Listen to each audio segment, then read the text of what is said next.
आज के यानी कि 22 जनवरी के इंपॉर्टेंट करंट अफेयर्स को। आज बहुत सारे इंपॉर्टेंट प्रश्न हमें देखने को मिलेंगे, जिसमें सबसे इंपॉर्टेंट प्रश्न ये रहा आपके सामने। अभी हाल ही में साइना नेहवाल ने संन्यास की घोषणा कर दी। आपसे पूछ रहे हैं उनका संबंध किस खेल से है, तो सही उत्तर होगा बैडमिंटन।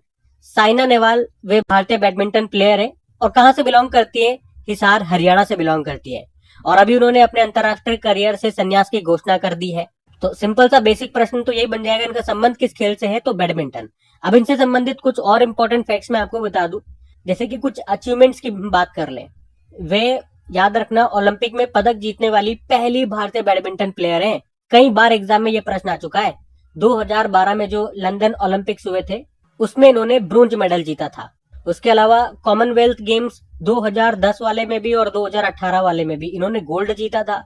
2015 में वर्ल्ड रैंकिंग में टॉप पर पहुंचने वाली वो पहली भारतीय महिला बनी थी और दूसरी भारतीय व्यक्ति आप कह सकते हो, क्योंकि पहले भारतीय व्यक्ति तो प्रकाश पादुकोण थे। उसके अलावा ये पॉइंट भी ध्यान रखना, 2008 में जो वर्ल्ड जूनियर चैंपियनशिप हुआ था उसमें गोल्ड जीतने वाली वो पहली भारतीय थी। बाकी कुछ इंपॉर्टेंट अवार्ड्स इनको मिल चुके हैं, जैसे कि 2016 में पद्म भूषण मिला, 2010 में पद्मश्री, 2010 में ही राजीव गांधी खेल रत्न पुरस्कार मिल चुका है, 2009 में अर्जुन अवार्ड इनको मिल चुका है। एक ऑटोबायोग्राफी आप ध्यान में रखना, ये प्रश्न भी एग्जाम में आ चुका है। Playing to win my story इनकी ऑटोबायोग्राफी है, इंपॉर्टेंट रहेगी। ठीक है, तो ये तो इनसे संबंधित जो भी इंपॉर्टेंट फैक्ट्स थे वो मैंने आपको बता दिए। एक फैक्ट ये भी याद रखना कि ओलंपिक में बैडमिंटन खेल में सिल्वर जीता किसने है? एक भारतीय प्लेयर है जो सिल्वर भी ला चुकी है ओलंपिक में। कौन? पीवी सिंधु, 2016 के रियो ओलंपिक में। ये प्रश्न तो मैं आपको कई बार रिवाइज भी करा चुका हूँ जब भी हम बैडमिंटन की बात करते हैं। और अभी 2026 में ही हम देखेंगे, जनवरी चल रहा है तो अभी तक 2-3 प्लेयर रिटायरमेंट की घोषणा कर चुके हैं, जैसे कि एक तो उस्मान ख्वाजा, ऑस्ट्रेलिया के पहले मुस्लिम टेस्ट क्रिकेटर है, अंतरराष्ट्रीय क्रिकेट से संन्यास की घोषणा कर दी। उसी तरह से ऑस्ट्रेलिया महिला क्रिकेट टीम की कप्तान है एलिसा हेली, उन्होंने भी अंतरराष्ट्रीय क्रिकेट से संन्यास की घोषणा कर दी है। एक हमारे एथलीट है जिनसन जॉनसन, केरल से है, भारत के मशहूर धावक है, इन्होंने भी संन्यास की घोषणा कर दी है।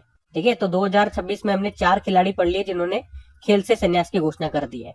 ठीक है, तो सारे इंपॉर्टेंट फैक्ट्स मैंने आपको बताया। अगला प्रश्न देखते हैं। अच्छा, आगे बढ़े उससे पहले आपके लिए होमवर्क प्रश्न, जो रेगुलर स्टूडेंट्स है उनको तो पता है, मैं आपको इस तरह से होमवर्क प्रश्न देता हूँ। जो हम प्रश्न पढ़ते हैं, जो नए स्टूडेंट्स है उनको बता रहा हूँ, जो हम प्रश्न पढ़ रहे हैं यहाँ पे उससे संबंधित या उसके स्टैटिक से संबंधित, मतलब उससे जुड़ा हुआ कोई भी प्रश्न आपके किसी भी एग्जाम में अगर पूछा गया है तो वो प्रश्न मैं यहाँ पे लेकर के आता हूँ आपके सामने और वो आपसे सॉल्व करवाता हूँ एज अ होमवर्क प्रश्न। अब ये मत कहना उसका उत्तर कौन बताएगा, भाई उसका उत्तर पीछे मैं आपको जब डिटेल में समझा रहा होता हूँ क्वेश्चन, वहां आपको समझा चुका होता हूँ। इसीलिए कहता हूँ प्रश्न को बिल्कुल ध्यान से पढ़ा करो, उसके बाद ही ये आपसे प्रश्न पूछता हूँ मैं। और ये एग्जाम में आए हुए प्रश्न है तो आपका भी कॉन्फिडेंस थोड़ा सा बूस्टअप होगा। आप देखोगे कि किस तरह से एग्जामिनर प्रश्न पूछ रहा है, किस तरह से वो ऑप्शंस रखता है, किस किस एग्जाम में आए। एक तो ये प्रश्न हो गया, एक और ये प्रश्न पढ़ो। ठीक है, वीडियो को आराम से पॉज कर लेना और आराम से उत्तर देना। हम अगला प्रश्न देखते हैं, 4 प्रश्न है इसमें, है। अगला देखते हैं। चाहूं तो मैं डायरेक्ट भी प्रश्न आपसे पूछ सकता हूं बोल करके, लेकिन जब आपके सामने लिखा हुआ होगा ना कि देखो इस एग्जाम में ये प्रश्न आया, तो उस टाइम अलग सी फीलिंग होती है आप लोगों की भी, स्टूडेंट्स की भी, कि यार एग्जाम वाला प्रश्न भाई इंपॉर्टेंट है। जब ऐसे में नॉर्मली बोल दूंगा ना ये इंपॉर्टेंट है, एग्जाम में आया, तो उस पर ध्यान नहीं दोगे, लेकिन जब दिखेगा ना तो आप कहोगे अरे भाई साहब इंपॉर्टेंट है, तो इंपॉर्टेंट लगा लो, मोस्ट इंपॉर्टेंट है। ठीक है, तो उसी तरह से जब वो प्रश्न मैं आपको सॉल्व करवा करके जब थ्योरी में आपको सारी चीजें बता दूंगा और वहीं से तो प्रश्न बन रहे हैं सारे। अभी बिहार एसआई का जो एग्जाम हुआ, जो भी हम करंट अफेयर्स पढ़ रहे हैं वहीं से तो प्रश्न आ रहे हैं मैक्सिमम। प्रश्न कहाँ से आते हैं?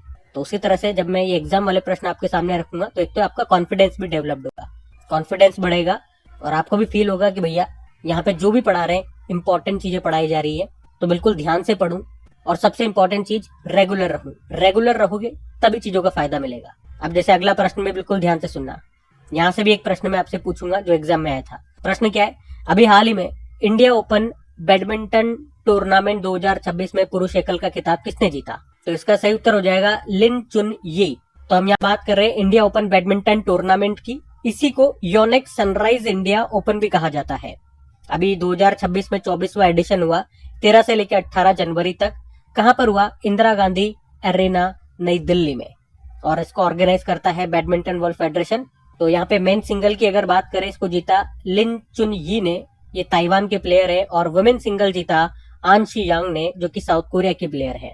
ये जो टूर्नामेंट है ये भारत का सबसे बड़ा अंतरराष्ट्रीय बैडमिंटन टूर्नामेंट है मेरे भाई, जिसकी शुरुआत तो 2008 से हो गई थी। और आप कह सकते हो कि शुरू में ये सुपर 500 स्तर का, सुपर 500 लेवल का इवेंट होता था, पर 2023 से इसे अपग्रेड कर दिया गया 5 सालों के लिए, सुपर 750 लेवल का कर दिया गया। याद रखना कितने सालों के लिए, 5 सालों के लिए, 2023 से 2027 तक ये सुपर 750 लेवल का इवेंट है। सुपर 500 और सुपर 700 मतलब क्या हो गया, इतना सा समझो।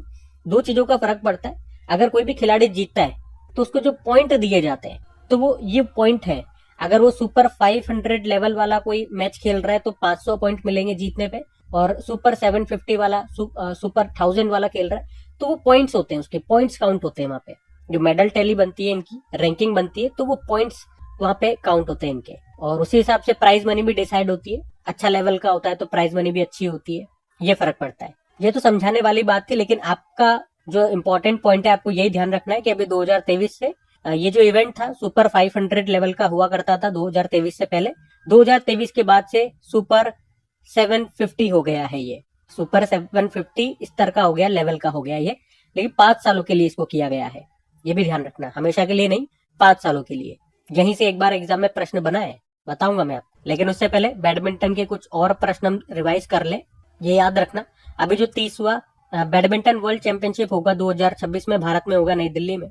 अभी 29 नंबर का पेरिस फ्रांस में हुआ था, उसमें टॉप पे चाइना था, भारत तीसरे स्थान पे रहा था। और ये पॉइंट भी ध्यान रखो कि BWF एथलीट आयोग की अध्यक्ष कौन है, PV सिंधु है। 2026 से 2029 तक के लिए इनको चुना गया। और ये भी इंपॉर्टेंट रहेगा, सैयद अंतरराष्ट्रीय चैंपियनशिप, इसका संबंध है बैडमिंटन से। ये भी हर साल भारत में ही होता है, बैडमिंटन टूर्नामेंट है। कहाँ पर, लखनऊ में। अभी इसका 14वां एडिशन हुआ था, और इसमें वुमेन्स डबल में हमने देखा भारतीय विजेता रही त्रिशा जॉली और गायत्री गोपीचंद, जबकि मेंस सिंगल में भारतीय उपविजेता रहे थे किदाम्बी श्रीकांत। जीता था जैसन गुनावन ने, वो हांगकांग से है। ठीक है, बाकी अब ये आपको होमवर्क प्रश्न दे रहा हूं मैं, और ये प्रश्न आप देख सकते हो SSC GD अभी 2025 में ही ये प्रश्न पूछा गया था। अब देखो कितना प्यारा प्रश्न है। अभी जो आपके बिहार SI के एग्जाम हुए थे उसमें आपने देखा 2024 तक के भी प्रश्न आए थे ना, तो उसी तरह से ये है। 2025 में एग्जाम हुआ, और ये करंट अफेयर्स कब का है, 2023 का है, क्योंकि इसको अपग्रेड कर दिया गया सुपर 500 से सुपर 750 में। 2023 से ही तो किया गया, और 2025 में ये प्रश्न पूछा है। अब इसका उत्तर दो आप, इसमें ये एक ही प्रश्न है। हम अगला प्रश्न देखते हैं। फिर अगले में पूछ रहे हैं, अभी हाल ही में राज्य को गैंगस्टर फ्री बनाने के लिए अभी किसने ऑपरेशन प्रहार शुरू किया? तो सही उत्तर होगा पंजाब ने। तो अभी पंजाब पुलिस ने राज्य को गैंगस्टर मुक्त बनाने के लिए एक ऑपरेशन शुरू किया, उसका नाम ही है ऑपरेशन प्रहार। ये याद रखना। इसमें 12,000 से ज्यादा पुलिस कर्मियों की 2,000 टीमों ने एक साथ छापेमारी की है राज्यों में, अलग अलग जगह पे कई लोगों को गिरफ्तार किया है, और साथ में कहा कि सूचना देने वालों को और अच्छा काम करने वाले पुलिस कर्मियों को इनाम भी दिया जाएगा। इनाम देंगे तो मोटिवेटेड फील करेंगे, अच्छा काम करेंगे, लोग भी इंफॉर्मेशन शेयर करेंगे। बाकी कुछ और ऑपरेशंस में आपको रिवाइज कराता हूँ। देखो, ऑपरेशन गंगा यूक्रेन में फंसे भारतीयों को वापस लाने के लिए हमने चलाया था। ऑपरेशन देवी शक्ति अफगानिस्तान में फंसे भारतीयों को वापस लाने के लिए चलाया था। ऑपरेशन कावेरी युद्धग्रस्त सूडान से अपने नागरिकों को निकालने के लिए चलाया। ऑपरेशन राहत यमन युद्ध गृह में भारतीयों और दूसरे देशों के नागरिकों को यमन से बचाने के लिए वापस लाने के लिए चलाया। ऑपरेशन अजय इसराइल से अपने नागरिकों को वापस निकालने के लिए चलाया। ऑपरेशन इंद्रावती हैती से भारतीयों को निकालने के लिए चलाया। ऑपरेशन सागर बंधु भारत ने अभी चक्रवात आ गया था दितवा नाम का श्रीलंका में, जिसका नाम रखा था यमन ने, तो वहां पे मदद के लिए हमने ऑपरेशन सागर बंधु चलाया था। ऑपरेशन सिंधु ईरान और इसराइल के संघर्ष वाले क्षेत्रों से भारतीय नागरिकों को निकालने के लिए चलाया। ऑपरेशन ब्रह्मा अभी 2025 में ही म्यांमार भूकंप के बाद भारत सरकार ने मदद के लिए ये ऑपरेशन चलाया था। और ऑपरेशन स्वदेश अभी लेटेस्ट हमने पढ़ा, ईरान में जो हिंसा हो रही है तो वहां से फंसे भारतीयों को निकालने के लिए हमने चलाया ऑपरेशन स्वदेश। ठीक है, ये सारे पॉइंट्स ध्यान में रखना। बाकी वैसे पंजाब वाला प्रश्न हो रहा है तो पंजाब भी ले चलते हैं एक बार आपको। ये रहा मैप में, पंजाब कैपिटल चंडीगढ़ है, मुख्यमंत्री भगवंत मान और गवर्नर है गुलाब चंद कटारिया। कुछ यहाँ से भी करंट अफेयर्स के प्रश्न देखें तो पंजाब ने सीमा पार से मादक पदार्थों की तस्करी पर अंकुश लगाने के लिए बाज अख नाम से एक ड्रोन रोधी प्रणाली विकसित की या तैनात की। लोक मिलनी योजना यहाँ पे शुरू हुई। स्कूल ऑफ एमिनेंस प्रोजेक्ट यहाँ पर शुरू हुआ, और मुख्यमंत्री सेहत बीमा योजना यहाँ पे शुरू की गई। सूचना एवं प्रसारण मंत्री हैं जो अश्विनी वैष्णव, इन्होंने पंजाब के मोहाली सेमीकंडक्टर प्रयोगशाला में पारंगत सेमीकंडक्टर लेबोरेटरी का उद्घाटन किया था। पंजाब राज्य अनुसूचित जाति आयोग ने देश में पहली बार तेजी से सुनवाई सुनिश्चित करने के लिए एक अलग कोर्ट रूम का उद्घाटन किया था और भारत का पहला हाइड्रोकाइनेटिक पावर प्लांट पंजाब के नांगल नहर में शुरू किया गया। ठीक है, ये सब बातें ध्यान में रखना। अगला प्रश्न देखते हैं। फिर अगले में पूछ रहे हैं, हाल ही में होप आइलैंड पर सैटेलाइट लॉन्चिंग सुविधा विकसित करने की अभी घोषणा किसने की है? तो आंसर होगा आंध्र प्रदेश ने। तो अभी आंध्र प्रदेश के जो मुख्यमंत्री हैं चंद्रबाबू नायडू जी, उन्होंने घोषणा की है कि आंध्र प्रदेश में काकीनाडा के पास होप आइलैंड पर एक नया सैटेलाइट लॉन्चिंग सुविधा, एक फैसिलिटी विकसित की जाएगी और ये स्पेस सिटी प्रोजेक्ट का ही हिस्सा है जिसका लक्ष्य है आंध्र प्रदेश को एरोस्पेस और कमर्शियल स्पेस एक्टिविटी का हब बनाना। तो यहाँ पर जो ये नई सैटेलाइट लॉन्चिंग फैसिलिटी बनेगी, ये प्राइवेट स्पेस कंपनियों के लिए लॉन्चिंग को आसान बनाएगी। मतलब यहाँ से वो लॉन्चिंग कर सकते हैं अपने जो भी सैटेलाइट वगैरह लॉन्च करना है। और वैसे बता दूं, अभी इसकी घोषणा हुई है, अभी इस परियोजना को इसरो और केंद्र सरकार से मंजूरी मिलना बाकी है, लेकिन अभी न्यूज में है, ध्यान रखना। देखो यहाँ से एक स्टैटिक प्रश्न आपका एग्जाम में क्या आ सकता है, ये होप आइलैंड आ सकता है। तो होप आइलैंड कहाँ पर है? तो याद रखना आंध्र प्रदेश में है, आंध्र प्रदेश के काकीनाडा खाड़ी में है। अच्छा, अब एक प्रश्न मैं आपसे पूछता हूँ कि भारत का पहला लॉन्चिंग स्टेशन ये कौन सा था? तो याद रखना ये था Thumba equatorial rocket launching station, जिसकी स्थापना की गई थी 21 नवंबर 1963 में, 1963 में। और बाद में इसी स्टेशन का नाम बदल करके विक्रम साराभाई अंतरिक्ष केंद्र किया गया, जिसे आज हम विक्रम साराभाई अंतरिक्ष केंद्र के नाम से जानते हैं, जो कि कहां पर है? केरल के तिरुवनंतपुरम में है। और यहीं से आपको बता दूं, भारत का पहला जो साउंडिंग रॉकेट है M100 उसका नाम था, उसको यहीं से नवंबर 1963 में ही लॉन्च किया गया था। भारत का पहला साउंडिंग रॉकेट मैं बोल रहा हूँ। लेकिन इसी के साथ ये भी आप ध्यान रखना कि अगर आप पूछोगे कि हमारा जो पहला सैटेलाइट था, वो तो आप सभी जानते हो, हमारा पहला सैटेलाइट कौन सा था? आर्यभट्ट था, जो हमने 19 अप्रैल 1975 को लॉन्च किया था। तो अब हम जितने भी सैटेलाइट्स लॉन्च करते हैं वो यहीं से लॉन्च करते हैं, आंध्र प्रदेश के सतीश धवन अंतरिक्ष केंद्र से। लेकिन एक करंट अफेयर्स का प्रश्न और यहाँ पे जुड़ जाएगा, अगर पूछेगा कि भारत का दूसरा सैटेलाइट लॉन्चिंग स्टेशन कहाँ पे बन रहा है मेरे भाई, तो याद रखना ये हम करंट अफेयर्स में पढ़ चुके हैं, तमिलनाडु के थुथुकुडी जिले के कुलशेखर पट्टिनम में। ठीक है, ये सारे इंपॉर्टेंट बातें बताइए मैंने आपको, ध्यान में रखना। अब ये आपके लिए होमवर्क प्रश्न है। देखो, अब देखो यही प्रश्न आपसे पूछा है, भारत का पहला जो हमारा लॉन्चिंग स्टेशन है वो कौन सा था, ये आप लोग बताएंगे। और ये एक और प्रश्न है, एसएससी सीजीएल में पूछा गया, तो इनके उत्तर करना आप लोग आराम से वीडियो को पॉज करके देख लेना, मैं तो इतना देर रुक नहीं सकता हूँ। हम अगला प्रश्न देखते हैं। और आपको सच बताऊं, आपको जितना डेटा मैं दे रहा हूँ ना, जितने कम समय में दे रहा हूँ, पूरे यूट्यूब में आप आराम से चेक कर लेना, इतना कम समय में इतना डेटा आपको कोई नहीं देगा। मैं यूं नहीं कह रहा हूं मैं सबसे ज्यादा डेटा दे रहा हूँ, नहीं, मेरे से भी ज्यादा डेटा देते हैं, लेकिन जितने कम समय में मैं दे रहा हूँ और जो इंपॉर्टेंट फैक्ट्स आपको दे रहा हूँ, जितना आप एक बार में आराम से पचा सकते हो, आपके लेवल के हिसाब से बात कर रहा हूँ, क्योंकि आप 10वीं 12वीं के बच्चे नहीं हो, कंपटीशन की तैयारी कर रहे हो, तो इतना लेवल तो आपका होना चाहिए। अब यार इतना डेटा दे रहा हूँ तो थोड़ा बहुत समय ऊपर नीचे हो जाता है। कल हमारा जो वीडियो है, वैसे मेरी कोशिश रहती है 25-30 मिनट के अंदर अंदर रहे, और डिपेंड करता है, देखो क्वेश्चन उस दिन किस तरह के आ रहे हैं। कभी कभी कम इंपॉर्टेंट क्वेश्चन होते हैं तो हमारा जो टाइम पीरियड है वो 20-21-22 मिनट का भी हो जाता है, लेकिन कभी ज्यादा इंपॉर्टेंट क्वेश्चन रहेंगे या कंटेंट मैंने ज्यादा आ गया, उसमें कंटेंट ज्यादा दे दिया, तो ऑब्वियस सी बात है ना मेरे भाई, टाइम तो थोड़ा बढ़ेगा ना। जैसे कल शायद 31 या 32 मिनट। फिर देखो अगले में क्या पूछ रहे हैं, हाल ही में बीजेपी के सबसे कम उम्र के राष्ट्रीय अध्यक्ष कौन बन गए हैं? तो सही उत्तर होगा नितिन नवीन इनका नाम है। ये कहाँ से बिलोंग करते हैं? पटना बिहार से है, और अभी इन्हीं को बीजेपी का राष्ट्रीय अध्यक्ष बनाया गया। ये बीजेपी के सबसे युवा राष्ट्रीय अध्यक्ष बन गए हैं। वैसे नंबर में देखोगे तो बीजेपी के 12वें नंबर के ये राष्ट्रीय अध्यक्ष बने हैं। वे बांकीपुर बिहार से लगातार 5 बार विधायक है, 2006 से अभी तक विधायक रहे हैं। ठीक है, तो नितिन नवीन का नाम याद रखेंगे। वैसे आप जानते हो कांग्रेस पार्टी के राष्ट्रीय अध्यक्ष कौन है? मल्लिकार्जुन खड़गे हैं। बीजेपी की हम पहले बात कर लेते हैं, थोड़ी बहुत जानकारी होनी चाहिए। जैसे कि सबसे पहली बात तो याद रखना, बीजेपी की स्थापना की अगर बात करते हैं तो 6 अप्रैल 1980 में इसकी स्थापना होती है बीजेपी पार्टी की। वैसे मैं आपको बता दूं कि बीजेपी की जो उत्पत्ति है ना, वो भारतीय जनसंघ से हुई थी, और उसकी स्थापना 1951 में श्यामा प्रसाद मुखर्जी ने की थी। लेकिन फिर हुआ क्या था बीच में, 1977 में भारतीय जनसंघ ये जनता पार्टी में इसका विलय हो गया था, मर्ज हो गया था।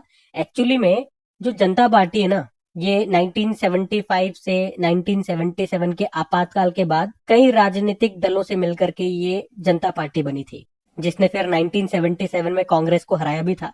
लेकिन आपसी मतभेदों के कारण ये केवल 3 साल ही सत्ता में रही और ये फिर से टूट गई। टूटने के बाद जो जनसंघ के पूर्व सदस्य थे और भी कई लोग इसमें मिले और फिर बीजेपी पार्टी बनी 1980 में। और उसके बाद इसके जो पहले पार्टी अध्यक्ष बने थे, इस पार्टी के जो पहले अध्यक्ष बने थे, अटल बिहारी वाजपेयी बने थे, जो ही आगे चल करके 1996 में आपको पता है बीजेपी के पहले प्रधानमंत्री भी रहे थे।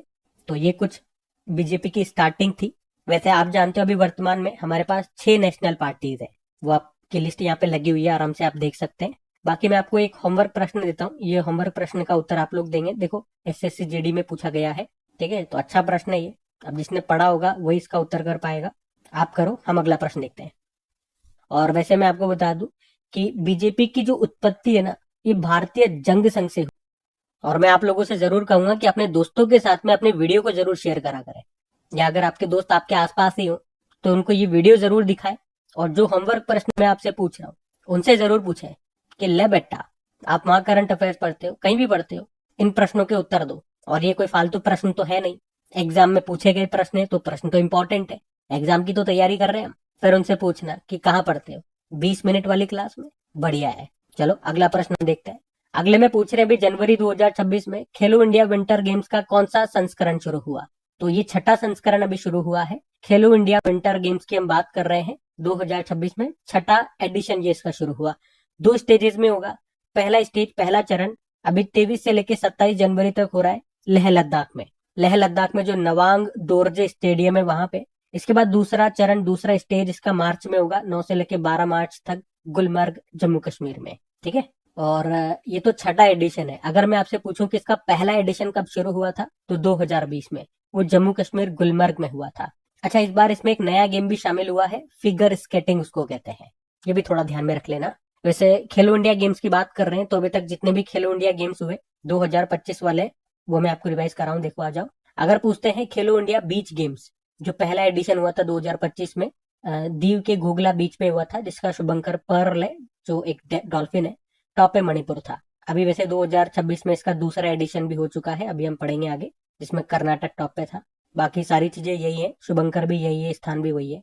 और खेलो इंडिया वाटर स्पोर्ट्स फेस्टिवल पहला एडिशन हुआ था श्रीनगर की डल झील में। मैस्कोट उसका हिमालयन किंगफिशर है, टॉप पे मध्य प्रदेश रहा। और खेलो इंडिया यूनिवर्सिटी गेम्स 5वां एडिशन था। ये सब 2025 वाले हैं ना, ये हुआ था राजस्थान में। और मैस्कोट था खम्मा कणी, टॉप पे चंडीगढ़ यूनिवर्सिटी। खेलो इंडिया ट्राइबल गेम्स, ये इंपॉर्टेंट रहेगा, अभी हुआ नहीं है, फरवरी में होगा, पहली बार होगा, पहला एडिशन है। कहाँ पर? छत्तीसगढ़ में। और इसका मैस्कोट याद रखना मोरवीर है। उसके अलावा जो दूसरे नंबर के खेलो इंडिया बीच गेम्स हुए हमने पढ़ा, दीव के घोघला बीच पे हुए थे, और शुभंकर भी वही है पर्ल, और इसमें टॉप पे कर्नाटक रहा, ठीक है। तो ये सब ध्यान में रखना। बाकी ये लो आपके लिए होमवर्क प्रश्न लेकर के आ गए। खेलो इंडिया शीतकालीन खेल यानी कि विंटर गेम्स के बारे में ही पूछ रहा है, कब शुरू हुए थे ये पूछ रहा है। 2023 में पूछा गया एसएससी सीजीएल में। ये एक और प्रश्न लो, ये 2025 के एग्जाम में आया था DSSS में। अच्छा, संस्करण पूछ लिया इसमें, देखो संस्करण भी पूछ सकता है ना। आज मैंने जो आपको प्रश्न बना करके दिया वो संस्करण से ही दिया है। 2025 में कौन सा संस्करण था बताओ फटाफट, और 2026 वाला तो मैंने आपको बता ही दिया। हम अगला प्रश्न देखते हैं। फिर अगले में पूछ रहे हैं, अभी हाल ही में इरेडा ने किस देश के सोलर प्रोजेक्ट के लिए पहला अंतरराष्ट्रीय ग्रीन लोन जारी किया है? तो आंसर होगा जाम्बिया। तो अभी इरेडा की एक पूर्ण स्वामित्व वाली सहकारी कंपनी है ग्रीन एनर्जी फाइनेंस लिमिटेड, और उसने अभी जाम्बिया में 100 मेगावाट के सोलर एनर्जी प्रोजेक्ट के लिए अपना पहला अंतरराष्ट्रीय ग्रीन लोन को मंजूरी दे दी है। मतलब ये इस कंपनी का पहला अंतरराष्ट्रीय लोन है, और लोन अमाउंट कितना है? $22.5 मिलियन। और जाम्बिया में जिस कंपनी को ये लोन मिल रहा है उस कंपनी का नाम क्या है? Swarna solar limited. तो ये लोन वहां पे 100 मेगावाट का सोलर एनर्जी प्रोजेक्ट के लिए दिया जा रहा है। कौन दे रहा है, किस कंपनी को दिया जा रहा है, कहाँ देश की कंपनी है, क्या अमाउंट है, सब मैंने आपको बता दिया।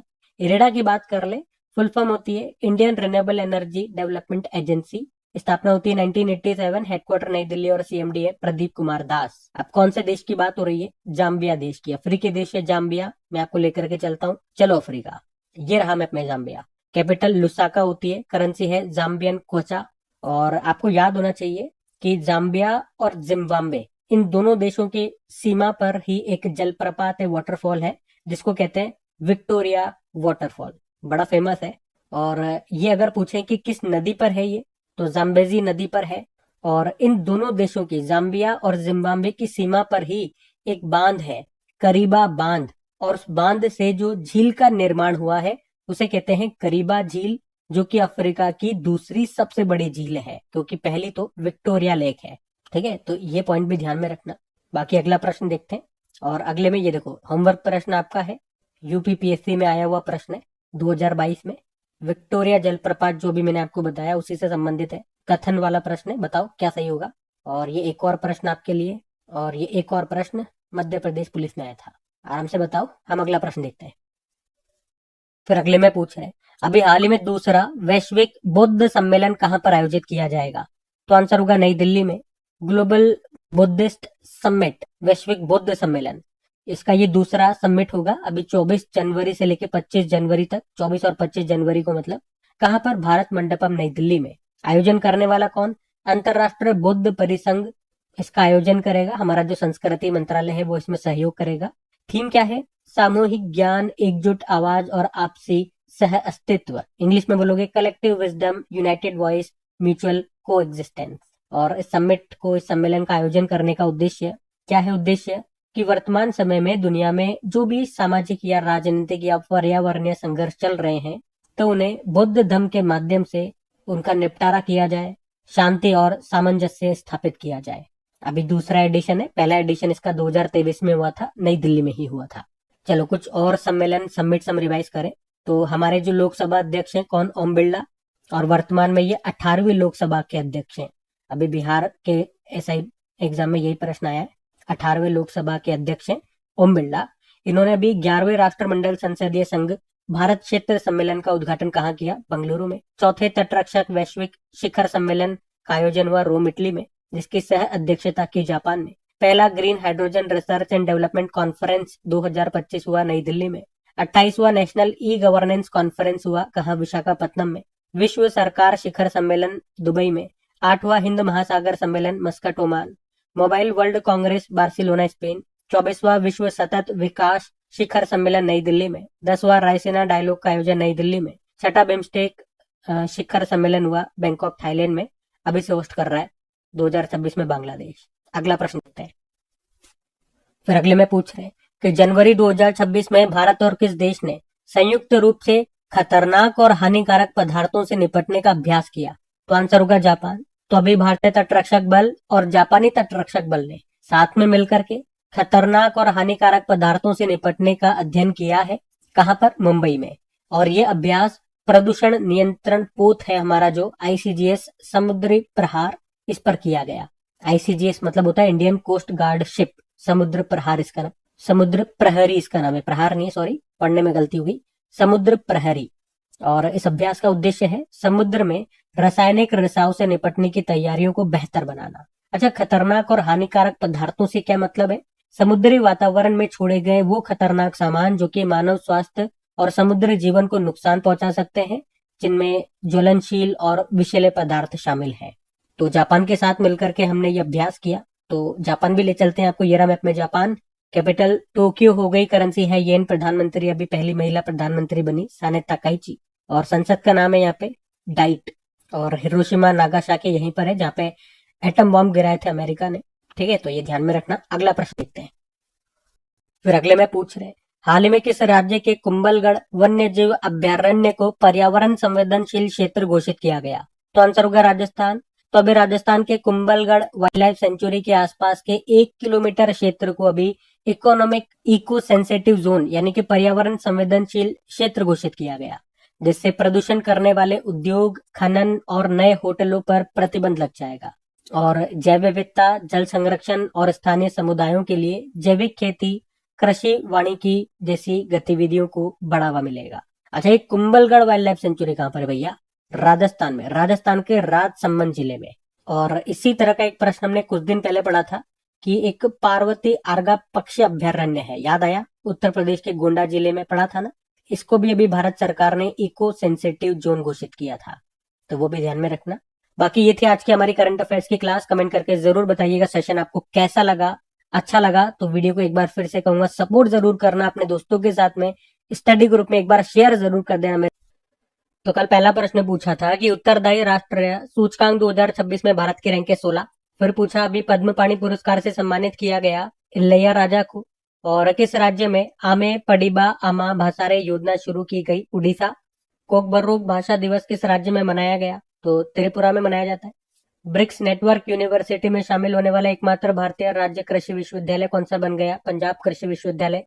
और सागर मैत्री भारतीय नौसेना और किस संगठन की एक संयुक्त पहल है? डीआरडीओ। भारत के नॉर्थ ईस्ट क्षेत्र से एनसीसी गोल्ड मेडल जीतने वाली पहली अभी अधिकारी बन गई है के एम सुधा। और पलानी वेलु गट्स, इसका हिंदी संस्करण अभी इसको लॉन्च किया किसने? हमारे जो वाइस प्रेसिडेंट है सीपी राधाकृष्णन। और एशिया विनिर्माण सूचकांक 2026 में भारत की रैंक है 6। और आखिरी प्रश्न था पीएम मोदी को गाजा के शांति बोर्ड का हिस्सा बनने के लिए अभी किसने आमंत्रित किया? अमेरिका।